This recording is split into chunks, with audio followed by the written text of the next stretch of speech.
The void of space erupted in brilliant flashes as 8,000 alien warships tore through reality itself. The Vorthak Empire's invasion fleet emerged from hyperspace like hungry wolves descending on a sleeping village. Their ships stretched across the darkness, each one the size of a city block, bristling with weapons that could crack planets in half. Commander Zaltharon stood tall on the bridge of his flagship, the Devastator.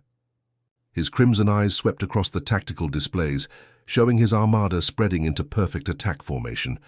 The massive vessel hummed with power, its hull scarred from 100 conquered worlds.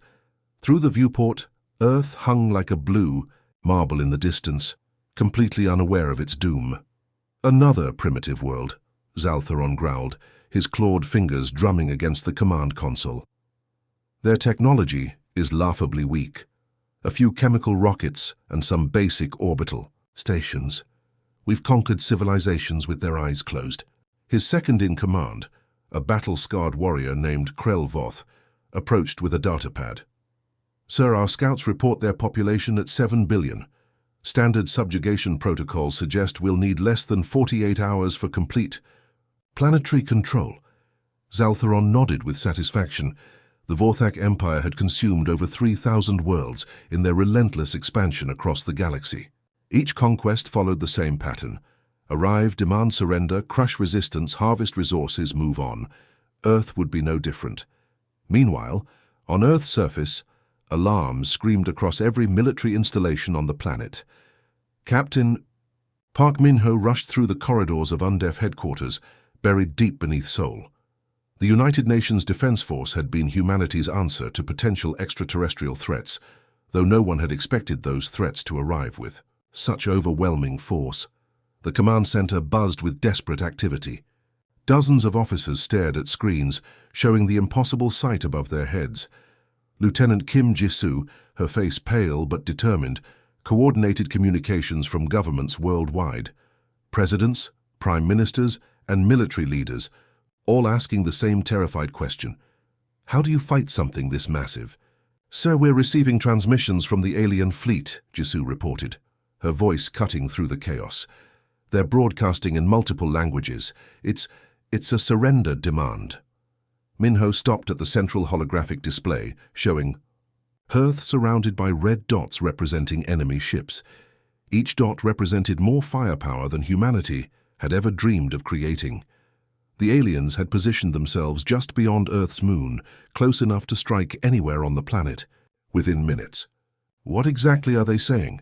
Minho asked, though he already suspected the answer. Jisoo pressed her earpiece closer. "Complete unconditional surrender within 72 hours, or they'll reduce our cities to ash. They're calling us a primitive species that should feel honored to join their empire." The captain felt his stomach clench.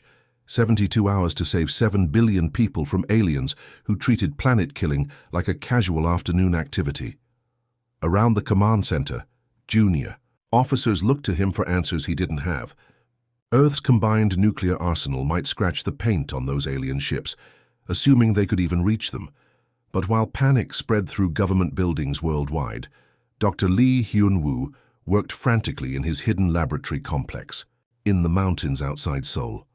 For months, his deep space monitoring arrays had tracked strange gravitational anomalies approaching the solar system.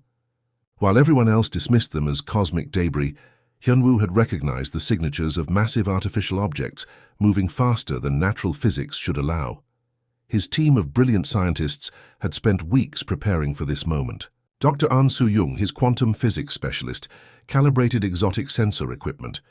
Engineer Nam Tae-hyung assembled prototype devices based on theoretical alien technology. They all knew this day would come, and they all knew humanity's survival depended on what happened in the next few hours. "Doctor, the gravitational disturbances are stabilizing," Soo-young called out from her monitoring station. "The fleet has definitely stopped accelerating. They're holding position exactly where our calculations predicted." Hyun-woo smiled grimly. The aliens were following standard military doctrine, just as he'd hoped. "Perfect. Begin passive scanning of their emissions. I want every electromagnetic signature, every quantum fluctuation, every subspace ripple recorded and analyzed." Back. In the UNDEF command center, Minho studied the tactical situation with growing desperation. Every military advisor gave the same assessment: impossible odds.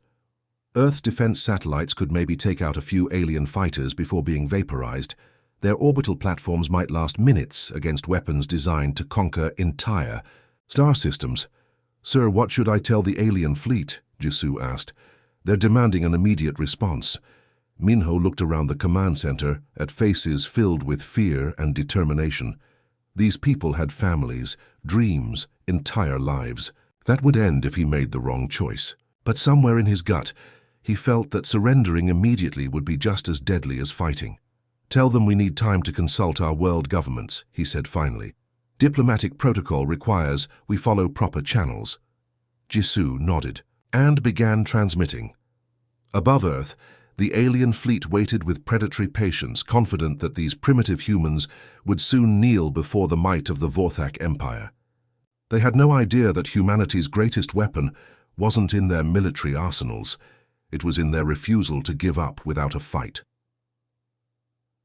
The space station, Horizon's Edge, spun slowly against the star-filled darkness behind Luna's hidden face. Built. In just 48 hours, using every available resource, the structure looked fragile compared to the massive Vorthak warships hovering nearby.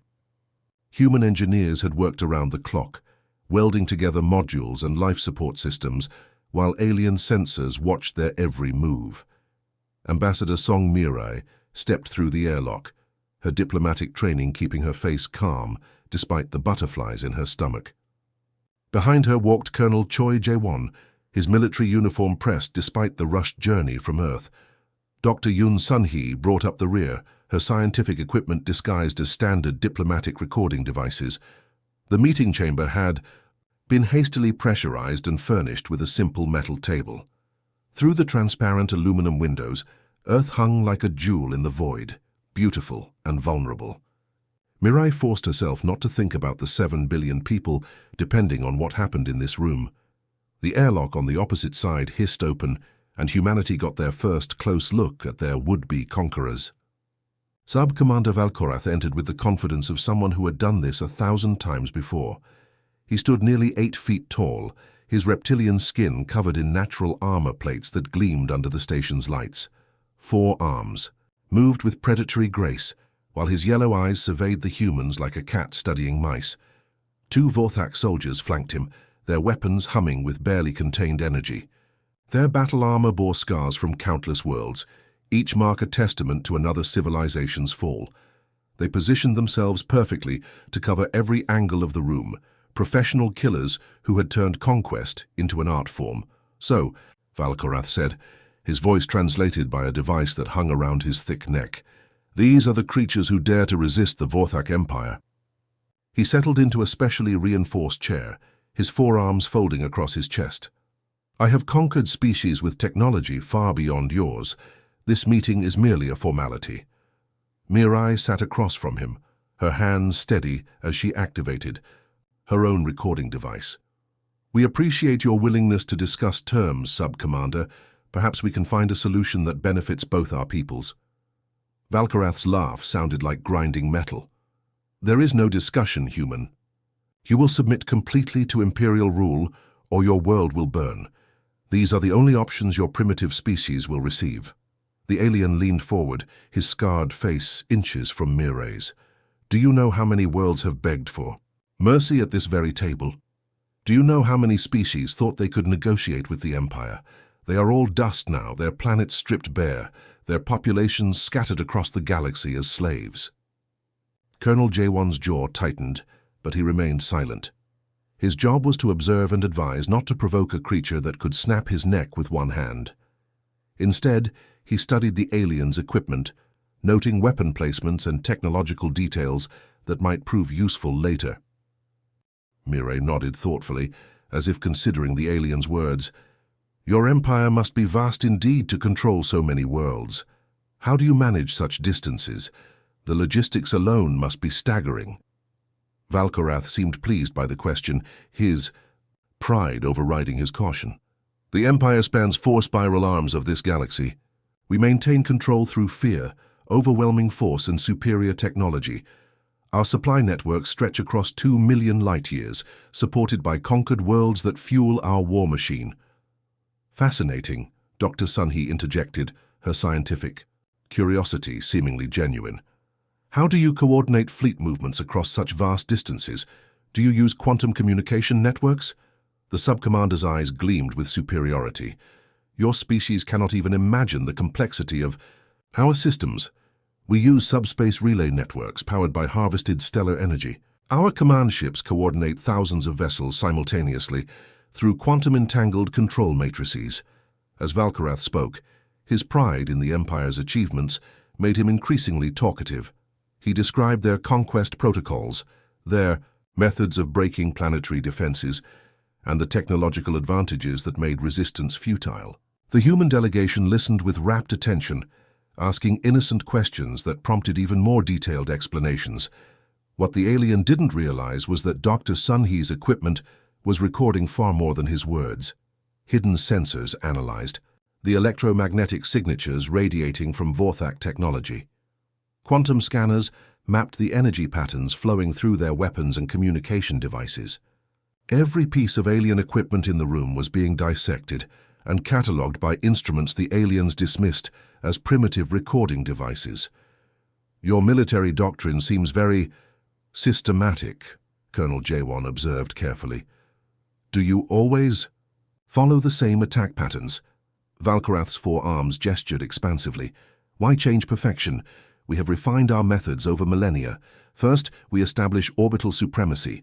Then we target military installations and communication networks. Finally, we demonstrate our power by destroying major population centers until the survivors surrender. The alien pulled up a holographic display showing previous conquests. Worlds burned in miniature as he narrated humanity's upcoming destruction with casual indifference. Your species will follow the same pattern. Your orbital defenses will fall within hours. Your cities will burn until you beg for mercy. Then you will serve the Empire just like every other conquered race. Mireille maintained her diplomatic mask while her heart raced. We need time to consult our governments. Surely the Empire can spare 48 hours for proper diplomatic protocol. Valkarath's laugh echoed through the chamber. You may have 24 hours, human. Use them wisely, for they are the last hours your species will know independence. When next we meet, you will kneel before imperial might. The alien delegation departed with the same arrogance they had arrived with, their heavy footsteps ringing through the station's corridors. As their shuttle disappeared toward the waiting fleet, the human delegation remained behind to secure their equipment and prepare for the journey home. Colonel Jaywon finally allowed himself to smile grimly. Did we get what we needed? Dr. Sunhee clutched her data recorder like a treasure chest, her eyes bright with excitement despite the circumstances. More than we hoped for, Colonel. Much more than we hoped for. As Horizon's Edge prepared for evacuation, none of the humans spoke about what they had really accomplished. The aliens had revealed their greatest weakness without realizing it. Their absolute confidence in their own superiority. That arrogance would cost them everything. The real war was about to begin, and humanity had just gained the intelligence they needed to turn the galaxy upside down. The countdown reached 0 at exactly 800 hours Galactic Standard Time. Commander Zaltharon's massive fist slammed down on the firing control as 8,000 Vorthak warships unleashed hell upon Earth. Plasma cannons that could melt mountains roared to life, painting space with deadly energy beams that had reduced countless worlds to smoking ruins. Target their population centers first, Zaltharon commanded, his yellow eyes gleaming with satisfaction. Let them watch their greatest cities burn. Then they will understand the futility of resistance. The first wave of plasma bolts streaked toward Earth like fallen stars, each one carrying enough destructive power to level entire city blocks. New York, London, Tokyo, Moscow, all marked for immediate destruction according to standard Vorthak's doctrine. The commander watched his tactical display with the confidence of someone who had orchestrated this exact scenario hundreds of times before. But something impossible happened. Instead of watching human cities evaporate, Zaltharon saw his plasma bolts deflect harmlessly into space. Shimmering energy barriers flickered to life around Earth's major population centers, absorbing and redirecting the alien fire with surgical precision. "What sorcery is this?" he snarled, his forearms gripping the command console until his claws left deep scratches in the metal. "Our weapons should have obliterated their defenses." 300 miles below Earth's surface, Captain Park Min-ho stood in the rebuilt command center that had been excavated in secret over the past weeks. Banks of quantum computers hummed around him, processing data from satellites that shouldn't have existed, and defense systems that humanity had supposedly never developed. "Defensive grid is holding across all continents," reported Major Kim Dong-hyun from the orbital defense platform Seoul Guardian. His voice carried a note of amazement despite their desperate situation. "Their targeting algorithms are exactly as Dr. Lee predicted. The plasma dispersal patterns are following the mathematical models perfectly." Min-ho allowed himself a grim smile as he watched the tactical displays. While the world's leaders had panicked during the 24-hour deadline, humanity's brightest minds had worked miracles. The information gathered during the diplomatic meeting had been worth more than 1,000 nuclear weapons. Dr. Lee Hyun-woo's voice crackled through the communications array from his hidden laboratory complex. "The countermeasures are working, beyond our wildest expectations. Their plasma frequency remains locked at 847.3 terahertz, just as Subcommander Valkorath described. Our shield generators are specifically tuned to that exact wavelength." Around the command center, technicians monitored defensive systems that had been assembled from plans reverse-engineered from alien technology. The Vorthak had been so proud of their superior weapons that they had inadvertently provided the blueprints for their own defeat. High above Earth's atmosphere, the orbital defense platforms came alive. These weren't the primitive missile launchers the aliens had observed during their initial reconnaissance. These were sophisticated weapons systems powered by fusion reactors and armed with energy weapons based on captured Vorthak technology. Lieutenant Commander Yu Jimin commanded the defense platform Busan's Revenge, her crew working frantically to coordinate with similar stations around the globe. "Target acquired," she announced as her weapon systems locked onto a Vorthak destroyer. Firing quantum disruption pulse, the beam that lanced out from the platform looked nothing like human technology. It struck the alien warship's shields and began eating through them like acid through paper. The Vorthak had designed their defenses to stop conventional weapons, not modified versions of their own technology, turned against them. Aboard the Vorthak flagship, panic spread through the command. Crew's impossible reports flooded in. Ships that had never been damaged in centuries of conquest were taking critical hits from weapons that shouldn't exist. The primitive humans were fighting back with technology that matched their own. "Sir," Sub-Commander Krelvoth's voice carried a note of terror that had never been heard on a Vorthak bridge before. "The humans are targeting our command frequencies. They're jamming our coordination networks with precision signals that match our own quantum signatures." Zaltharon stared at his tactical display in growing horror. Red indicators showed damaged ships throughout his fleet, while human defenders pressed their attack with deadly efficiency. "How do they know our command protocols? These frequencies are classified at the highest imperial levels." What terrified the Vorthak most was the speed of human adaptation. Within hours of the battle's start, Earth's defenders were deploying new weapons faster than the aliens could analyze them. Missile swarms that used Vorthak navigation systems to penetrate their own shields. Energy weapons that operated on frequencies the Empire had never encountered, but somehow perfectly countered their defenses. Captain Park Seon-ho piloted the experimental fighter Dragon's Tooth through the battle zone, his ship's hull gleaming, with adaptive armor that shifted its molecular structure in real time. Behind him, Squadron Leader Kim Da-hyun led 12 more fighters equipped with hybrid human Vorthak technology. "Multiple bogies incoming," Da-hyun reported as Vorthak interceptors moved to engage. Their fighter craft are using standard attack pattern Gamma-7, just like the intelligence reports indicated. The human fighters moved like a coordinated swarm, anticipating every alien maneuver because they had been given detailed briefings on Vorthak tactical doctrine. What should have been a massacre turned into a rout. As human pilots exploited weaknesses the aliens didn't even know they had. Back on the Vorthak flagship, Commander Zaltheron watched his supposedly invincible fleet being systematically dismantled by creatures he had dismissed as primitive. Ships that had conquered star systems were falling to modified versions of their own weapons. Fighters that had never been defeated were being outmaneuvered by pilots who somehow knew their every tactical response. "Sir," Krelvoth reported with barely controlled panic, "we're receiving distress calls from 47 vessels. The humans are using our own technology against us, but they've modified it in ways our scientists can't understand. They're adapting faster than we can respond." For the first time in his long career of conquest, Zaltheron felt something he had never experienced before. Fear. Not the healthy caution of an experienced warrior, but the bone-deep terror of a predator, who suddenly realized he had become the prey. The impossible was happening above Earth's skies. Humanity was winning. The Battle of Luna began when Commander Zaltheron made his fatal mistake. Desperate to salvage his crumbling invasion, he ordered his flagship Devastator and 50 escort vessels to punch through the human defensive line near Earth's moon. What he thought would be a decisive strike became the moment the hunters truly became the hunted. Lieutenant Commander Han Seogen gripped the controls of his cruiser, Soul's Pride, as alarms screamed through the bridge.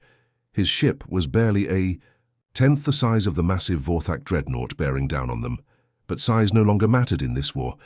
Intelligence was everything. "All ships, execute pattern Delta 7, Seogen commanded into his headset. Around him, his crew worked with deadly precision, their movements choreographed through weeks of training based on captured alien tactical data. The human fleet moved like a pack of wolves circling a wounded bear. 12 sleek cruisers and 36 fighters danced around the Vorthak formation, their hulls gleaming with adaptive armor that shifted colors to confuse alien targeting systems. Each ship was equipped with hybrid technology that combined human innovation with reverse-engineered Vorthak systems. Captain Jung Myeon coordinated the attack from her flagship Incheon Defender, her tactical display showing the alien formation in perfect detail. "Target priority Alpha is the command ship's communication array," she announced. "Cut off the head, and the body dies." Her weapons officer, Commander Lee Ji-won, smiled grimly as he locked onto the alien dreadnought. Firing. Quantum disruption torpedoes impact in 15 seconds. The torpedoes streaked through space like silver arrows, their warheads containing technology the Vorthak had never imagined possible. Human scientists had taken the aliens' own quantum principles and weaponized them in ways that defied conventional. Physics tech specialist Bei Jinwan monitored the enemy's defensive patterns from his station aboard Soul's Pride.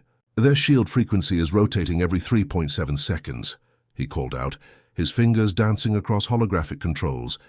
"But we've mapped the entire rotation cycle, sending targeting data to all ships now." The human vessels struck with precision that made the Vorthak veterans recoil in horror. Every plasma bolt found the exact moment when shields were weakest. Every missile strike hit critical systems with surgical accuracy. The aliens' own tactical predictability, refined over millennia of conquest, had become their greatest weakness. Aboard the Devastator, panic spread through the Vorthak command crew as their supposedly invincible ship shuddered under human fire. Commander Zaltheron watched his tactical display with growing disbelief as red damage indicators spread across his ship's schematic. "How are they doing this?" he roared at his tactical officer. "Our shields should be impenetrable. Our armor has withstood the fire of entire planetary defense grids." Sub-Commander Krelvoth's 4 hands worked frantically at his console, trying to adapt to the human assault. "Sir, they're using modified versions of our own weapons, but the modifications are beyond our understanding. They're exploiting weaknesses in our designs that our own engineers never knew existed." The human fighters swarmed around the alien capital ships like angry hornets. Pilot Officer Park Hyun-sok pulled his craft into an impossible spiral around a Vorthak destroyer, his modified engines allowing maneuvers that should have torn his ship apart. Behind him, his wingman Lieutenant Cho Somin provided covering fire with plasma cannons that had been upgraded using alien technology. "Fox 3! Fox 3!" Somin called out as her missiles found their target. The Vorthak destroyer's shield generator exploded in a brilliant flash, leaving the massive ship defenseless against follow-up attacks. But the true terror for the Vorthak Empire began when their long-range communications intercepted transmissions from across the galaxy. During the weeks of diplomatic negotiations, humanity hadn't just been preparing Earth's defenses. They had been broadcasting everything they learned to every oppressed world under Vorthak rule.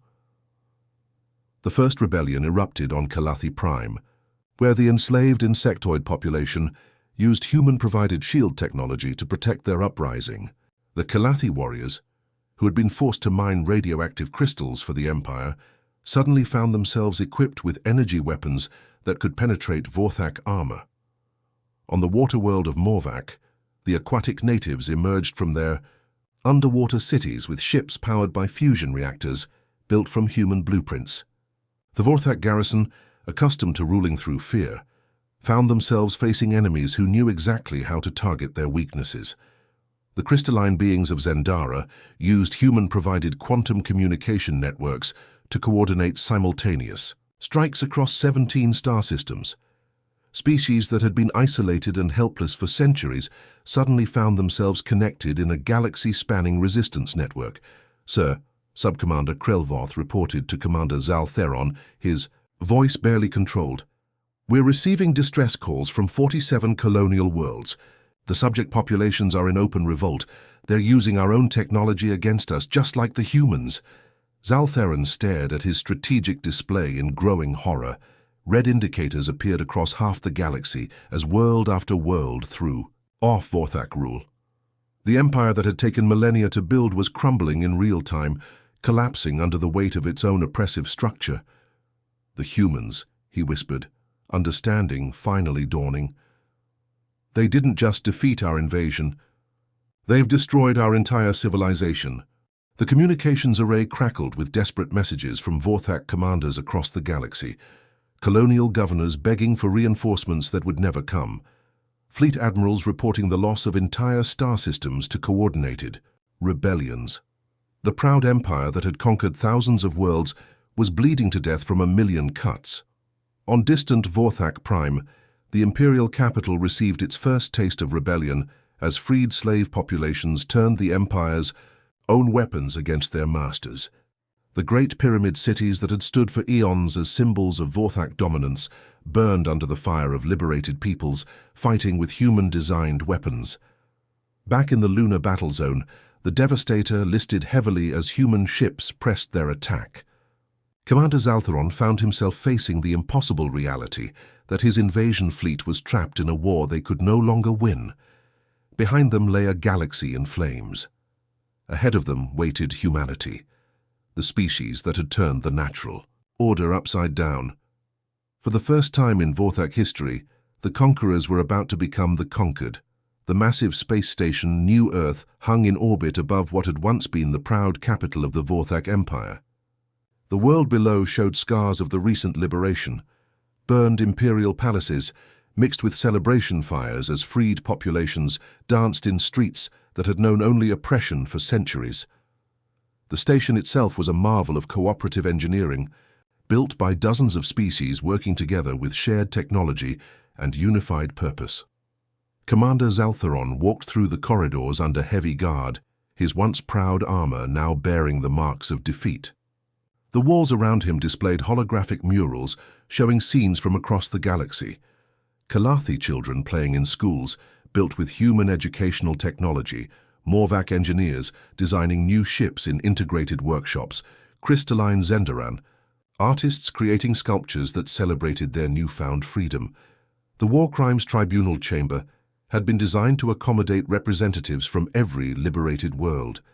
The ceiling soared upward in a crystal dome that showed the stars. Beyond, while the floor was arranged in concentric circles that allowed delegates from dozens of species to participate as equals. It was everything the Vorthak Empire had never been, inclusive, cooperative, and built on mutual respect rather than fear. Admiral Park Min-ho stood at the central podium, his uniform bearing insignia from 12 different worlds that had honored him with their highest decorations. The man who had started this war as a desperate captain defending Earth was now the elected leader of the Galactic Liberation Council, chosen not through conquest, but through unanimous vote of freed peoples. "Commander Zaltheron," Minho said, his voice carrying clearly through universal translators worn by every delegate. "You stand before representatives of 87 worlds that your empire held in chains. You face judgment not from conquerors, but from the very people you once considered property." Behind Minho sat the architects of the impossible victory that had reshaped galactic civilization. Dr. Lee Hyunwoo, now Director of Cooperative Technologies, had developed the adaptive systems that allowed dozens of species to share and improve each other's scientific knowledge. His latest project involved Kalathi biotechnology, combined with human quantum computers and Morvac environmental systems, to create terraforming tools that could restore worlds devastated by imperial strip mining. Ambassador Song Mirai had become the first Secretary General of Interspecies Relations, her diplomatic skills having forged alliances between civilizations that had never even known of each other's existence. The translation protocols she developed allowed instant communication between species with completely different sensory systems and thought patterns. Captain Jung Myeon, promoted to Fleet Admiral, commanded the new Galactic Defense Force, not an army of conquest, but a peacekeeping coalition staffed by volunteers from every member world. Her tactical innovations had been adopted by species across the galaxy, creating a unified defense doctrine based on cooperation rather than domination. Zaltheron looked around the chamber at faces that would have been impossible to imagine months earlier. The Kalathi delegate Zithkri wore a human-designed universal translator that allowed her insectoid communication pheromones to be understood by air-breathing species. Her people had gone from radioactive mind slaves to leading galactic experts in sustainable energy, their natural radiation resistance making them ideal partners for fusion reactor development. The Morvac representative Glubath attended via holographic projection from his underwater city, his aquatic form swimming through projection fields that let him interact with air-breathing delegates. The Morvac had become master shipbuilders, their understanding of fluid dynamics revolutionizing spacecraft design when combined with human materials science and alien propulsion technology. Most striking was the Zendaran delegate, a crystalline being whose body refracted light into beautiful patterns as she moved. Her species communicated through harmonic resonance, creating music that could convey complex scientific equations. Human musicians had learned to interpret Zendaran songs that contained blueprints for quantum computers more advanced than anything previously imagined. "Your empire ruled through fear and isolation," Admiral Minho continued, addressing the defeated Vorthak commander. "You kept your subject worlds separated, unable to communicate or share knowledge. You believed that division made you strong." Dr. Lee Hyunwoo stood and activated a holographic display showing the new galactic network. Points of light connected hundreds of worlds in a web of cooperation and shared knowledge. "What you didn't understand," he said, "was that diversity is only weakness when it's suppressed. When different species work together, sharing their unique strengths, they become more powerful than any single empire." The display showed incredible achievements born from interspecies cooperation. Kalathi biotechnology had restored the atmosphere of 12 dead worlds. Morvac engineering had created space habitats that could house millions of refugees from devastated planets. Zendaran quantum research had developed faster-than-light communication networks that connected the entire galaxy in real time. Even former Vorthak worlds were thriving under the new system. The reptilian species that had once served as the Empire's military backbone were now contributing their strategic expertise to peacekeeping operations, their natural tactical abilities redirected toward protecting rather than conquering. "The Galactic Liberation Council offers you the same choice your empire once gave countless worlds," Minho announced formally. "Complete integration into our cooperative federation with full rights and responsibilities as equal members, or voluntary. Isolation on a world of your choosing, where you can rebuild your civilization according to your own values." Zaltheron looked around the chamber one final time, seeing former slaves who had become leaders, enemies who had become allies, and a galaxy transformed by the radical idea that different species could work together as equals. The Vorthak Empire. had ruled through strength, but these cooperative worlds had achieved something far more powerful: unity through choice rather than force.